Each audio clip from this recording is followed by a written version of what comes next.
Avant-garde. Nous devons toujours à l'avant-garde. Pour ou même qu'à l'avant-garde, consultez Jean-Claude Sanon n'importe qui est dans 617 839 71 91. Toujours à l'avant-garde avec Jean-Claude Sanon, nous offrons tout service immigration avec accident. Nous remplissons toute forme, nous mettons en forme.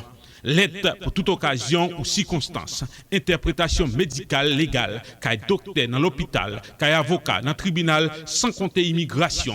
Traduction toute qualité papier, certificat, acte de naissance, de mariage, de décès. Service de traduction, c'est même joie. L'aide pour demande de visa devant ambassade, discours, notary public, officier d'état civil pour marier ou.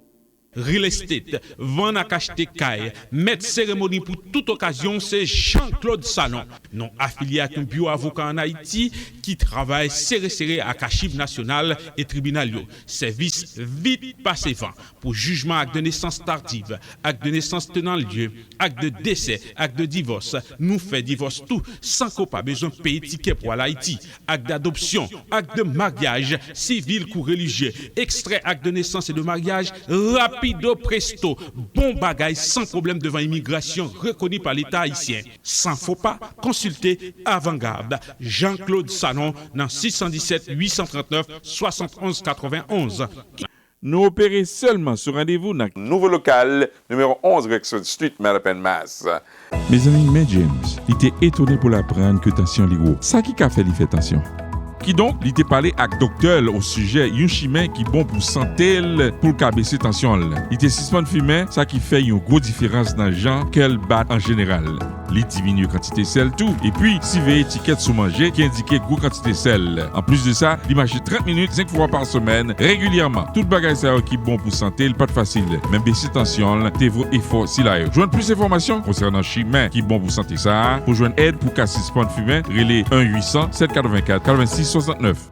Welcome back into the bridge, which is brought to you by Radio Concorde, Forum Communautaire, MCTV, 80info.net, and Camera Mosaic. On a weekly basis, we're trying to discuss some of the issues pertaining to your livelihood as well as ours. And we have our views and opinions also at times. We analyze what is going on and so on and so forth. But the issue of the day, certainly that will be discussed with Kevin Peterson, is a little bit deeper than we can think of. Because for generations, our forefathers have really shed their blood to give us the speech that we have right now. Is it enough? I don't think so. Do we deserve more? Yes, we definitely do. For the price of the sacrifice. And I think from generations and on, we need to talk about this reparation that needs to be done. Because this damage has been done so much to us, especially into our brain. Because very often you find out that we think that whatever they give us is satisfactory. We don't have to ask for any more. Look at the price that Haiti has to pay until today. Unbelievable. We'll be talking about the author who has put some words out there for the black people around the world to know the price that Haiti had to pay. But in the meantime, the discussion is here, okay? Bill Owens, who have left us not long ago, certainly discussed it. Reparation is needed. And every time that we address this, someone wants to shuffle it under the rug and don't allow it to come and surface up. The only way that you can face the reality of life is confronting what you're scared about, what you ought to be discussed, and so on and so forth. Because shoveling things under the rug doesn't help at all. And this is where I think our society needs to really sit down and discuss on the issue of race and reparations, equity most particularly because we have been a victim for centuries. And this is what we will be discussing. It's a passion for him because he started the fight here also in Boston in regards to changing just a name, okay? Not asking to pay anything, but changing a name. Because this man really carried a load on his shoulder. This is where Fanon used to do the trade of our forefathers and mothers and sisters. So therefore, reparations got to be on the lips of all of us, including those who are remaining silent and who don't want to say anything. This is where it's troublesome. Sir, I know this is your topic. This is something that you love. And I'm quite sure that you were amazed with the 1997 Dr. Price in terms of really knocking down the issue of religion, race, and racism in this country. Well, racism is this nation's original sin. It started with the European attempt to enslave Native Americans, indigenous people, and that didn't work out so well. That sin, that crime against indigenous people, that same sin, that crime was transferred over to the kidnapping of Africans and holding them hostage in what is now the United States, and forcing for 246 years bondage, and then for another 100 years Jim Crow and segregation and the black codes, as they say, that suppressed the whole, well, I should say multiple generations of black people, robbed them of their culture, robbed them of their psychological well-being. So many instances of rape and pedophilia and the theft of wages. So the call for reparations, which is gaining new attention and attraction across the nation, is important and critical. The death of, or I would like to say the lynching of George Floyd, May 25th, 2020, set the nation on fire in terms of really engaging around conversations about what reckoning means. What does it mean to engage the African American community, the black community, in ways that talk about civic repentance, civic repair, reparations, and then reconciliation. So we find ourselves in Boston immersed, or beginning to immerse ourselves in this critical question. And you raised the issue of Faneuil Hall.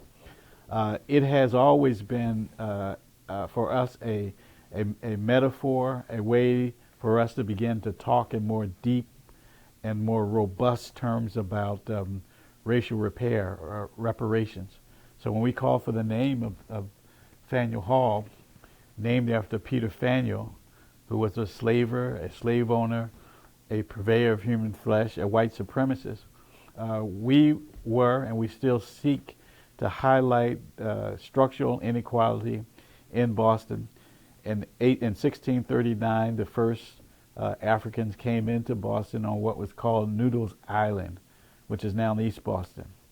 Ever since 1638, there has been this legacy of suppressing black people in Boston, stealing their wages, stealing their agency, stealing their capacity to live equally as whites and others. There is a cost, there is a debt connected to that stealing, absconding with the capacity of black people. And so we're in 2022 grappling with these issues around how the city should respond. Jean-Claude, I certainly believe that before we move towards a race commission that has been adopted and is being worked out in terms of what the mechanism looks like, before we engage with the work of that commission, there should be a public apology.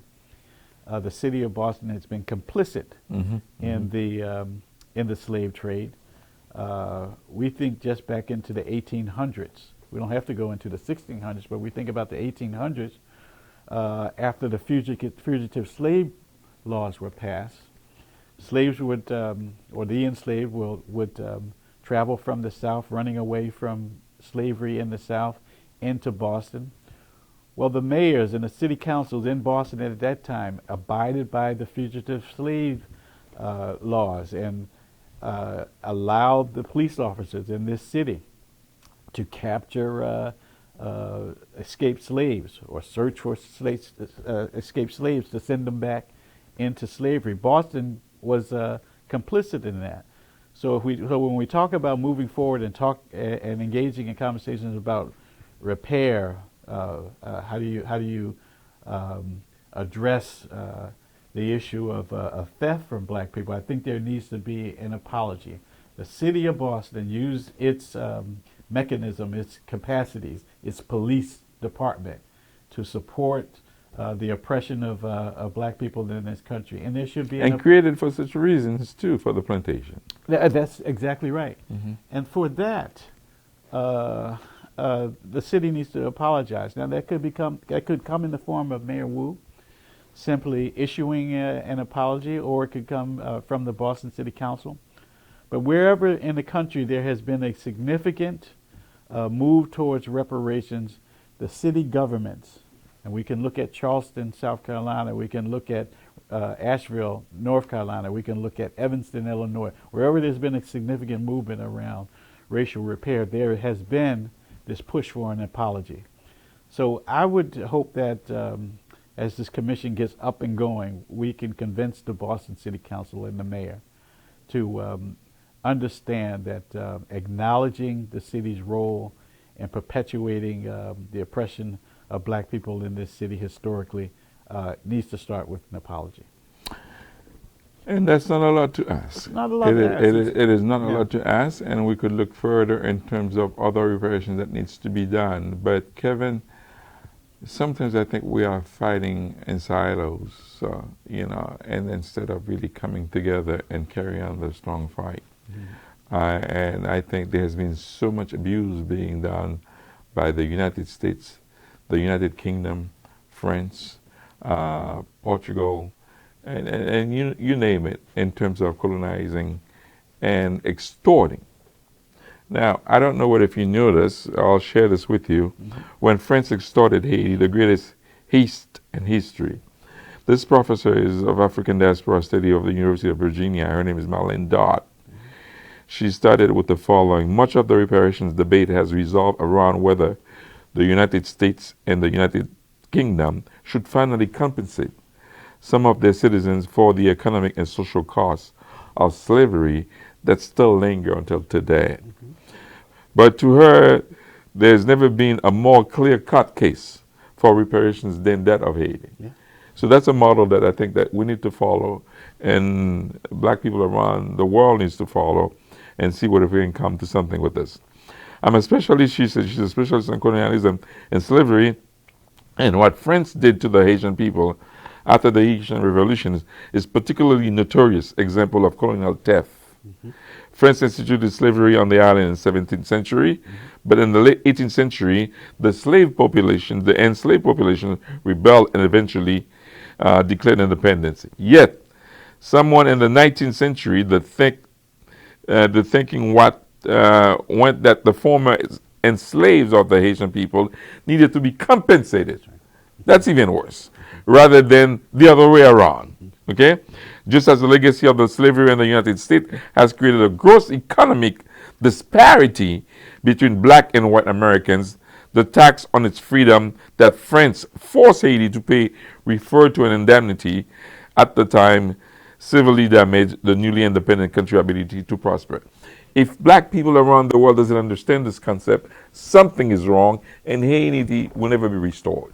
Yeah, I mean, it's an example. Haiti is an example about how global and how long-standing the white oppression was on Africa, the Caribbean, and the United States. And it's an indicative that while a lot of attention is being paid around reparations in the United States, and it should be, but it's a phenomenon that expanded throughout the Caribbean. Particularly in Haiti, which remains to my understanding, extraordinarily uncompensated for the misery and the death and the exploitation of the Haitian people up until the current day. So we cannot look at reparations as in an isolated way, although they happened in isolated geographies. The phenomenon of white supremacy that created the level of slavery that existed under France and under Portugal and under Britain has its long-term and historical repercussions. I can't think of any culture or people or continent such as Africa and the African diaspora who has experienced such devastation culturally, economically, spiritually. Many of us, whether we went to the Caribbean, to Haiti, or to the United States, we lost our sense of who God was. Exactly. That's a rape.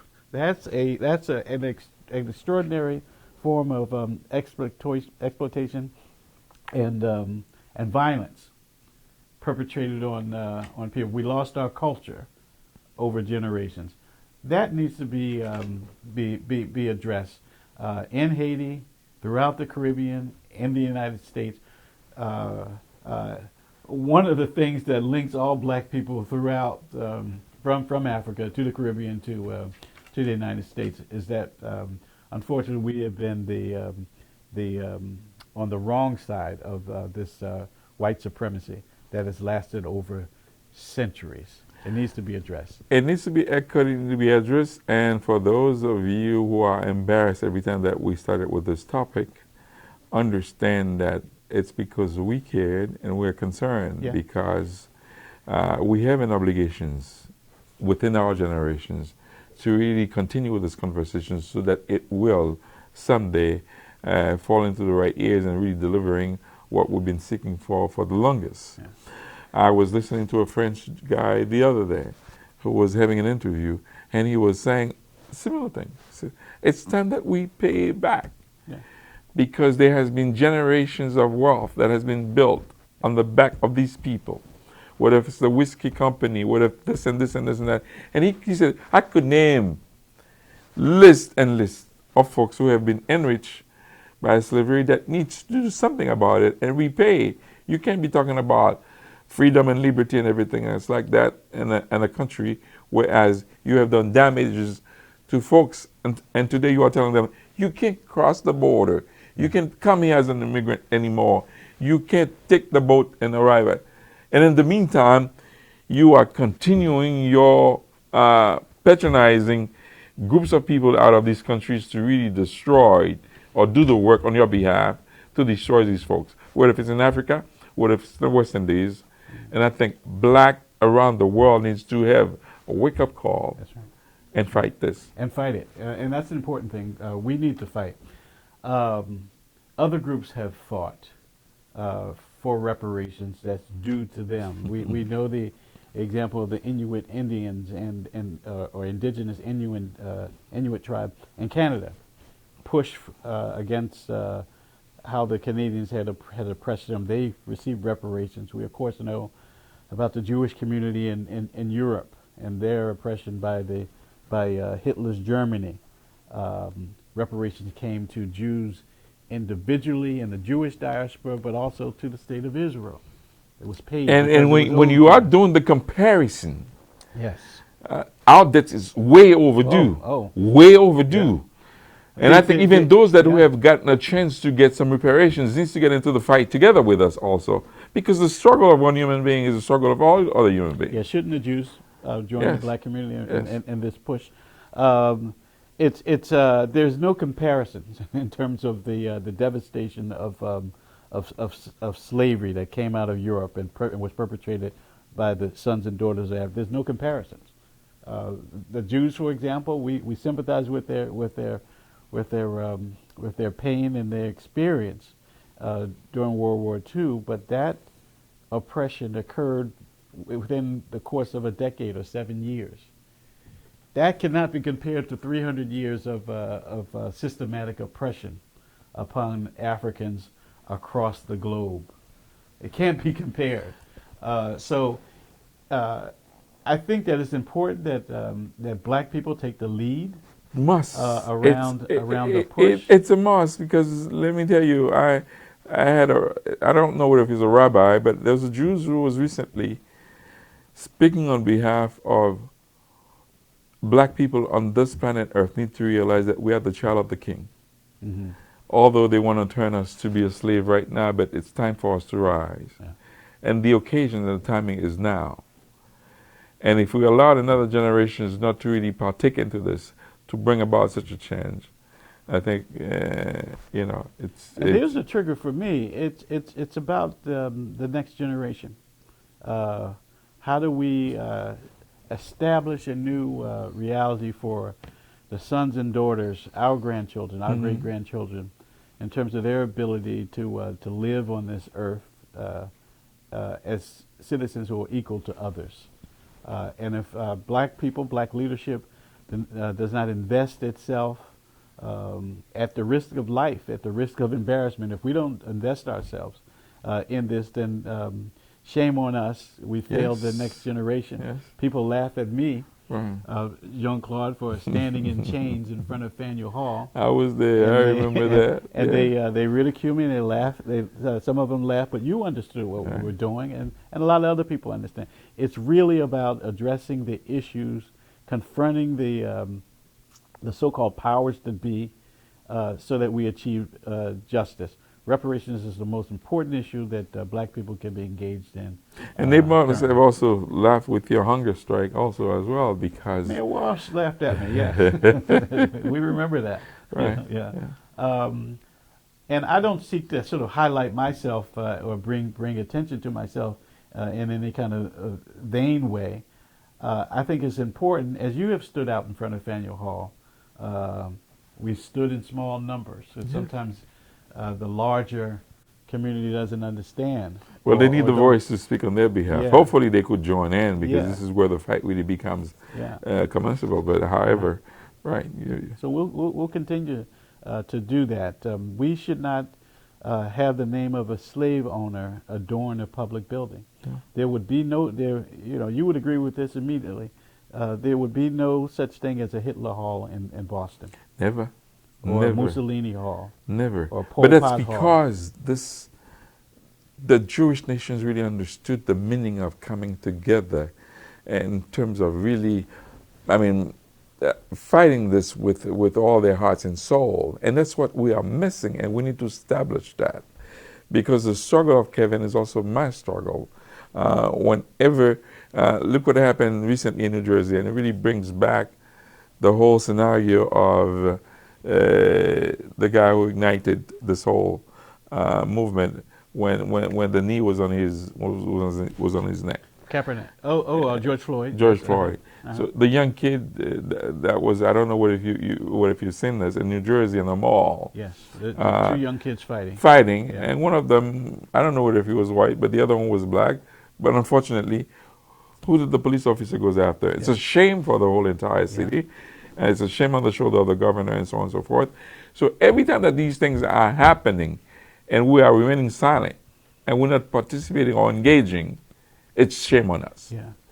And every time we don't recognize that which was perpetrated against that young black boy in that mall, when we don't connect that to the legacy of slavery, then we're missing the point. Because it's all tied together. Yes, it is. There's no disconnection between slaves who came here 300, 400 years ago and the current condition to which, and the current conditions to which blacks are subjected to in this city and in this nation. And we, or white people, upon seeing a black person, don't make distinctions between that black person being Trinidadian in the United States. Until the mouth is open. or Haitian or Bayesian. The power of white supremacy is such that if you look black, you are black, and therefore you're inhuman. That's it. And we can treat you like a dog. Yeah, and look what happened to our sister on The View recently. Whoopi Goldberg. Whoopi Goldberg. Yeah. And you see the rise of the Jewish community in regards to this issue. But when things happen to us, you don't find that same vibrant solidarity in our midst to really fight this whole struggle and concern. So I'm worried. I'm worried about the next generation. But I think that we have the lead to really continue to encourage that conversations, to talk about the reparation that's needed, whether if it's in small step, but we got to make a step. We cannot just go backward anymore. Right. We can't. And there have been incremental gains. So we're not the nation we were 100 years or 2 years. There's been some progress. We haven't, as Dr. King said, reached the promised land. There's so much more we need to fight for. But the fact that we've made some progress in some areas over time is enough to be hopeful about in terms of continuing black leadership. Well, electing the next Supreme Court justice. Yeah. First time in history of this country after 200 some odd years. Yeah. Putting a black woman in there. Look at what's going on around the country in regards to this. Yeah, there's movement. There's,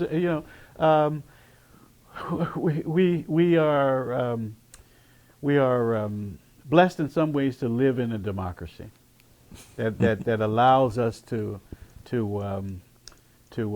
manipulate the context of democracy to find pockets of freedom and avenues of way of expressing and changing things. And that change has been incredibly slow, but there at the same time is opportunity. My father grew up in Georgetown, South Carolina, in the segregated South. Jean-Claude, he couldn't drink Pepsi because you couldn't drink Coca-Cola because you drank Coca-Cola in that town. You were being an uppity black person, and you would face some ridicule. You would be harassed by white people, and of course he couldn't walk on the sidewalk if another white person was walking in the opposite side, walking on the opposite side down the sidewalk. He had to move off the sidewalk. Things have changed. We've had some progress. He never believed that Barack Obama would become president, my father. He died right before Barack Obama was president. But his reality of, his knowledge of reality as being a black person in this country couldn't conceive of such a thing. I'm glad that we've made so much progress, but we got so much more. There is a lot. This reparation There's a question lot. And is at the center of it. And one of the reasons why they don't know reparations anywhere around the world, especially with black people, because they know that once it starts somewhere, it's going to ignite. That's right. And goes everywhere else. Because in 1803, Napoleon had sold Louisiana to the United States for $15 million. So you could tell what's going on here. There's a link between Haiti's independence, how it benefited the United States, because they were able to buy the Louisiana Purchase, which is the 2/3 of what this country has right now. That's one. Okay, so that 15 million franc, I mean, on today's money is certainly making America a lot more richer than that. We ended up paying them, and so many years until the 1900s, for reparations to them. Reparations for what? You enslave us and you asking us to pay for it. And right now you're still keeping your knees on the neck of this country, and the rest of the African diaspora is just looking on. Yeah. We got to get involved and continue that fight. Yeah, yeah. And just to bring it back to Boston, people in this area, people in the city of Boston really have to invest themselves in this discussion that's about to happen. And we need to do our research. Yes. We need to know the history. We need to be able We need to teach the history also for the next generations too, because so that the fight can continue. Yes. And when there are hearings that will open up eventually to the public, we need to get there and testify. And we need to put pressure on our elected officials who, if history gives us any indications, the elected official who will want to compromise something, right? And they're in the business of compromising and cutting deals. But if we, the people, are invested in whatever reparations should look like. Now, some people say it's money. There's a check should be cut. Other people say that maybe we can revamp our public education system so that you close the education achievement gap between whites and blacks. Some say look at the healthcare disparities and try to close it. There are many ways to look at how you do reparations, so to speak. The point is that we got to be at the table. We got to be making the argument. We got to use history as our tool to make convincing arguments around what policies is going to reflect what we think of as reparations. That conversation will certainly continue with Kevin Peterson. We're not stopping right there. We'll proceed with it, brother. It was a pleasure having you again, and I think that for those folks who are out there listening, I hope that you'll take part. We'll invite you to continue with the struggle and to continue with the fight, whether if it's going to be at City Hall, whether if it's going to be at the State House, wherever it's going to be, you are invited. This is not just our fight. This is a fight that requires the solidarity of all, because this issue is the freedom for all. Thank you so much, brother. Oh, thank you. We are closing out right now with the bridge and hoping that we'll bring you some more conversations in the future. Thank you so much for watching. Jean-Claude Sanon signing off. Avant-garde. Nous devons toujours à l'avant-garde. Pour ou même qu'à l'avant-garde, consultez Jean-Claude Sanon n'importe qui l'est dans 617 839 71 91. Toujours à l'avant-garde avec Jean-Claude Sanon, nous offrons tout service immigration avec accident. Nous remplissons toute forme, nous mettons en forme.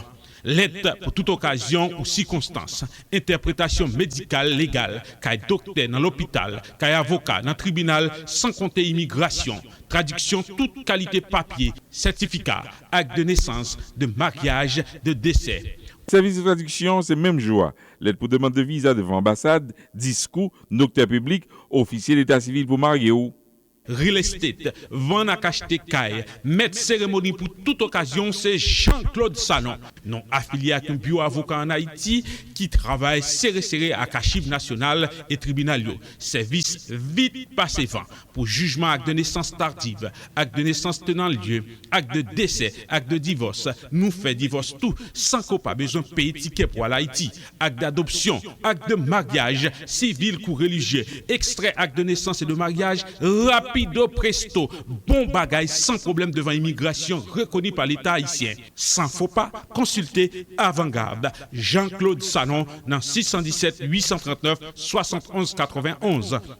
Nous opérons seulement sur rendez-vous dans le nouveau local, numéro 11 Rexford Street, Mattapan, Mass. Mes amis, mais James, il était étonné pour l'apprendre que tension li gros. Ça qui a fait, il fait tension. Qui donc, il était parlé avec docteur au sujet d'un chemin qui bon pour santé pour le baisser tension. Il était suspend fumer, ça qui fait une grosse différence dans les gens qu'elle bat en général. Il diminue quantité sel tout et puis si veille étiquette sous manger qui indiquait grosse quantité sel. En plus de ça, il marche 30 minutes 5 fois par semaine régulièrement. Tout bagage ça qui bon pour santé, pas de facile. Même baisser tension, t'es vos efforts si là. Joindre plus d'informations concernant chemin qui bon pour santé ça, pour joindre aide pour casser suspend fumer, relais 1 800 784 86 69.